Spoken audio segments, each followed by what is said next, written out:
Des coups de balles tirés entre les FARDC et M23, mouvement du 23 mars à territoire de Rutshuru et Masisi de la province de Nord Kivu, continue toujours à chanter l'hymne de l'amour dans cette partie est de la République démocratique du Congo. Les terroristes du M23 coincés par les FARDC s'organisent et se ravitaillent en militaires et en munitions. La notabilité locale à Rutshuru dénonce une infiltration qui se serait observée à ville de Goma. Et même Kandaboussan, l'aide notable dans ce territoire, pense qu'il est temps que les gouvernements congolais agissent avec toute force pour mettre hors d'état de nuire cette rébellion soutenue par les M23. Et même Kandaboussan, qui dément l'information selon laquelle les groupes d'autodéfense auraient pris une partie de la ville de Goma, appelle les gouvernements congolais à frapper fort afin de neutraliser une fois pour toutes cette rébellion des M23. Et même Mukanda est en direct de Afro Info 243. Et même Mukanda, bonjour. Bonjour chers journalistes et bonjour à tous nos auditeurs et téléspectateurs partout dans le monde. Et même Mukanda, qu'est-ce qui évolue avec cette guerre du M23? Au juste, la guerre du M23 est une guerre qui est planifiée par les multinationales, la communauté internationale, la communauté de l'Afrique de l'Est. Et c'est visible comme nous annonçons tous les jours, nous dénonçons toujours les magouilles qui s'observent dans la gestion de cette guerre, qui est facile à éradiquer.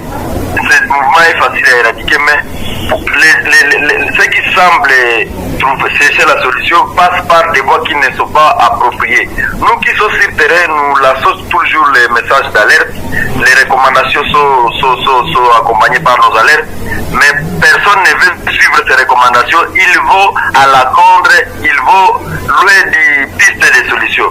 Voilà pourquoi aujourd'hui la guerre ne veut pas finir. On nous distrait chaque jour avec les retraits progressifs, les quoi, mais rien n'est fait. Les rebelles restent toujours là où ils sont. Et pour votre information, c'est la ville de Goma aujourd'hui qui est infiltrée. Ceux qui sont à Goma nous signalent que pendant les nuits, c'est les sécurités, des crépitements de balles partout, dans tous les quartiers. Et nous avions toujours dénoncé qu'il fallait faire des couvre-feux, même avant. Et même au Canada, est-ce que vous pensez que les 5 personnes ou collaborateurs des M23 qui ont été arrêtés à vue de Goma, les personnes qui ont été qualifiées par les forces de sécurité étant des recruteurs des éléments RDF ou M23, est-ce que cela, on peut dire, qu'a été les résultats de vos différentes alertes sur les filtrations dans la ville de Goma des éléments M23? Oui. Vu que l'armée, les M23 sont aux alentours de Goma, ça fait près de 10 jours, nous avions alerté de la présence des RDF aux alentours de Kibumba, Rukari et dans les parcs nationaux de Virunga entourant la ville de Goma. Voilà les résultats qui commencent à tomber. Et autre chose que je signale, nous signalons que chaque nuit à Goma, c'est une information qui est vraie et vérifiée, chaque nuit à Goma, il y a crépitement de balles vers 23h, 0h comme ça. Les balles crépitent presque partout. Et cela, c'est à cause de quoi? À cause de l'infiltration qui s'observe aux alentours de la ville de Goma. C'est-à-dire les éléments qui se sont infiltrés à vue de Goma, ils sont en train de s'apprendre à la population ou bien aux forces, aux éléments, aux outils de sécurité? Non. Vu l'infiltration, ces mêmes infiltrés profitent les nuits pour se ravitailler à vivre et non vivre en faisant les cambriolages nocturnes qu'on appelle à Goma les systèmes 40 voleurs. Ce sont les hommes armés qui visitent les maisons pendant les nuits, qui se filtrent pendant les nuits, chaque jour, et ils opèrent les nuits et les matins, la journée, ils sont introuvables. Pour dire, les couvre-feux devraient rester priorité pour sécuriser la ville de Goma. Les militaires devraient faire des patrouilles nocturnes qui ne sont pas sans se fatiguer, et cela devrait sécuriser la population de la ville de Goma qui sont composés à 10% des déplacés de guerre, et d'autres personnes qui sont compliquées. Les populations qui étaient quittées Rutshuru, qui étaient quittées Masisi, aujourd'hui sont en déplacement dans la ville de Goma et qui méritent l'attention du gouvernement, même de la communauté nationale et internationale, vu qu'ils sont déplacés de guerre, et la sécurité devrait être d'abord la priorité avant même d'aller la situation humanitaire, vu la famine et la manque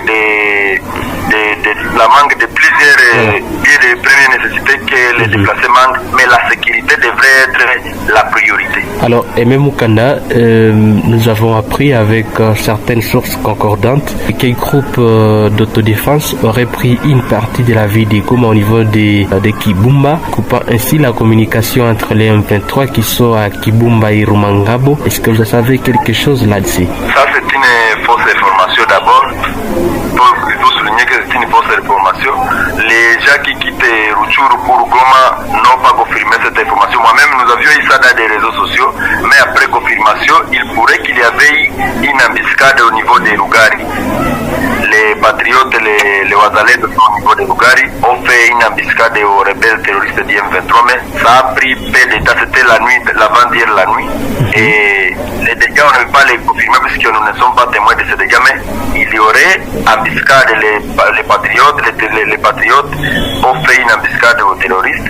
Et jusqu'à maintenant, les trafics entre Rutshuru, Goma, à passer par des motos se portent bien. Et nous pouvons signaler, ce que nous pouvons signaler est que les terroristes du M23 se sont retirés de Katale et on ne sait pas où ils sont partis. Ils avaient un grand bastion là à Katale Rurengero, ils se sont retirés, personne ne sait où ils sont partis, ils se sont volatilisés. Voilà, donc c'est-à-dire que les M23 continuent à errer dans plusieurs entités de ce territoire de Rutshuru où ils continuent à effrayer, à mettre là-bas. Oui, ils sont toujours là malgré l'ultimatum de se retirer à partir du 17 de ce mois. Ils sont toujours là et on ne sait pas s'ils obéiront encore à l'ordre des dirigeants africains avec la conférence d'Addis Abeba. Nous attendons voir puisque leur date, je pense que ça prend fait le 28 de ce mois. Nous allons observer. Nous, la population, nous sommes là. Nous ne voudrions pas voir ce qui se passe aujourd'hui. L'EAC dit qu'il n'est pas venu pour une mission facile. Ça nous inquiète. Vous êtes venus encore comme faire de l'escoutisme. Ça nous inquiète. Nous voudrions voir les gens qui viendront nous aider venir faire le facile pour venir combattre l'ennemi puisque les M23 en soi, ce que nous connaissons, ils n'ont pas de force. Même les Wazalendo, les patriotes, si une fois ils étaient bien considérés, bien équipés, ils pouvaient chasser ces imbéciles hors d'état de nuire. Voilà, alors Aimé Moukanda, qu'est-ce que vous proposez à l'heure actuelle au gouvernement congolais ou à la force de l'EAC pour sortir à faire la RDC de cette crise sécuritaire? La seule solution qui reste, vu que certains de nos militaires étaient déjà infiltrés au sein du M23 depuis des années, et certains sont ici des mixages, brassages, il serait mieux que les militaires qui sont partis faire la formation militaire, les 10 000 là qui ont été recrutés par les hauts commandements FARDC, qu'on puisse les déployer vite. Ils ne devraient pas faire des formations militaires qui vont durer des années.